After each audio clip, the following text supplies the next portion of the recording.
حضرت عمر گزر رہے، فجر کی نماز کے بعد 2 گلیاں رہ گئی ہیں، آج پورا نہیں ہو سکا آپ کا دورہ جو رات کو نقاب پہن کے 2 گلیاں رہ گئی تو نقاب اوڑھ کے ہی فجر کے بعد نکل گئے۔ ایک چھپر ہے چھوٹا سا، ایک کٹیا ہے جھونپڑی، بوڑھی اماں بیٹھی ہے، عمر فاروق گزرنے لگے، بوڑھی کو پریشان دیکھا، اماں جی اجازت ہو تو اندر آ جاؤں؟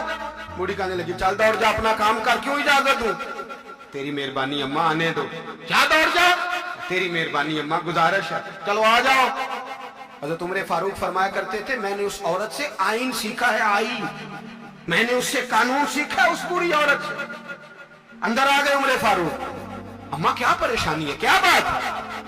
اماں کہنے لگی خامد انتقال کر گیا، اولاد اللہ نے دی کوئی نہیں، میں غریب ہوں، 3 دن سے روٹی نہیں کھائی، 25 دینار کا قرضہ چڑھ گیا ہے، مجھے عمر فاروق سے بڑی شکایت ہے، اس نے میرا حال ہی نہیں پوچھا۔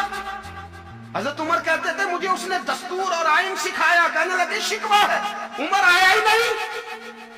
حضرت عمر کہنے لگے اماں، عمر کو کیا پتا کہ تو اس حال میں ہے، اماں دستور بیان کرتی ہے، اماں جمہوریت کا اعلان کرتی ہے، کہتی ہے نہیں پتا عمر کو، تو عمر سے کہو چھوڑ دے حکومت، اس کے حوالے کرے جو خبر رکھ سکتا ہے، نہ ادھر ادھر کی تو بات کر، یہ بتا کہ قافلہ کیوں لٹا، مجھے رہزنوں سے غرض نہیں، تیری رہبری کا سوال ہے، عمر سے کہو چھوڑے حکومت، اس کو دے جو پتہ رکھ سکتا ہے۔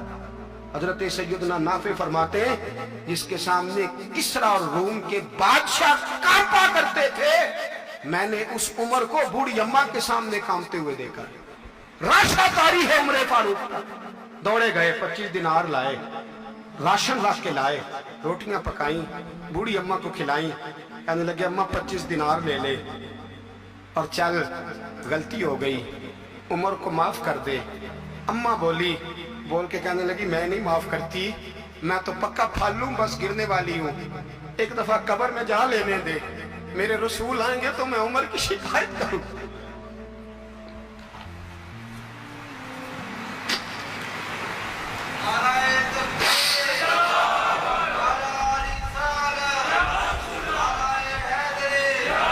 فرمایا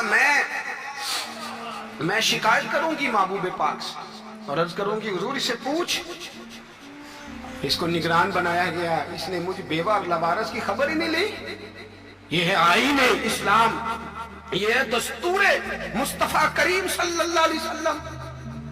یہاں کتنے غریب بھوکے سوتے ہیں، کتنوں کے بچے روز اغوا ہوتے ہیں، کتنی مصیبتیں، گورنمنٹ کہتی ہے کچھ بھی نہیں، کچھ بھی نہیں، کچھ بھی نہیں، افواہ ہے، افواہ ہے، افواہ ہے تو اس کا علاج کیوں نہیں ہوتا؟ آپ میدان میں سر عام آ کے اس کا اعلان کیوں نہیں کرتے؟ جاگیے اور سنیے میری بات۔ حضرت سیدنا فاروق اعظم نے 25 دینار دیے، پھر اس اماں کو کھانا دیا، کوئی برادری نہیں اس اماں کی، کوئی ووٹ بینک نہیں، کوئی یہ اماں کسی بڑی برادری کی نہیں جس کا 2 لاکھ ووٹ ہو، امیر المومنین ہو کے عمر فاروق اماں کے قدموں میں بیٹھ گئے، کہنے لگے اماں عمر کمزور ہے، حضور کا سامنا نہیں کر سکتا، تیری مہربانی نبی پاک کے سامنے شکایت نہ کرنا۔ اماں کہنے لگی چل میں تیری خاطر معاف کر دیتا، جا تو مجھے کسی اچھی ماں کا بیٹا لگتا ہے، جا تیری خاطر۔ کہنے لگے چل پھر مجھے لکھ کے دے، کہنے لگی میں تو ان پڑھ ہوں، تو لکھ دے میں دستخط کر دے۔ حضرت عمر نے لکھا، ایک بوڑھی اماں کو شکایت تھی خطاب کے بیٹے عمر سے، اور پھر وہ معاف ہو گئی۔ اماں کہتی ہے میں نے اللہ کی رضا کے لیے معاف، یہ دستخط کر دو۔ اماں کے آگے کیا تو حضرت علی آ گئے، حضرت عبداللہ ابن مسعود آ گئے، کہنے لگے عمر یہاں پھر رہے ہو، میں سارے مدینے میں ڈھونڈ رہا تھا۔ اماں اٹھ کے کھڑی ہو گئی، آئے میں مر گئی، یہ عمر تھا، یہ میں نے کیا کیا؟ حضرت عمر کہنے لگے اماں نہ، اپنے وعدے پہ قائم رہ، تو نے جو کہا تھا اس پہ قائم رہ، ہمیں تو بتایا گیا تھا یہ والا نظام پاکستان میں آئے گا، یہ کہا تھا قائد اعظم نے، یہ رنگ ملے گا تمہیں۔ کہا ماں تو وعدے پہ قائم رہ، لکھ کے دے۔ لکھا، اماں نے سائن کیے، پھر حضرت علی سے کہنے لگے بطور گواہ آپ بھی سائن کر دو، پھر عبداللہ ابن مسعود سے کہنے لگے آپ بھی سائن کر دو۔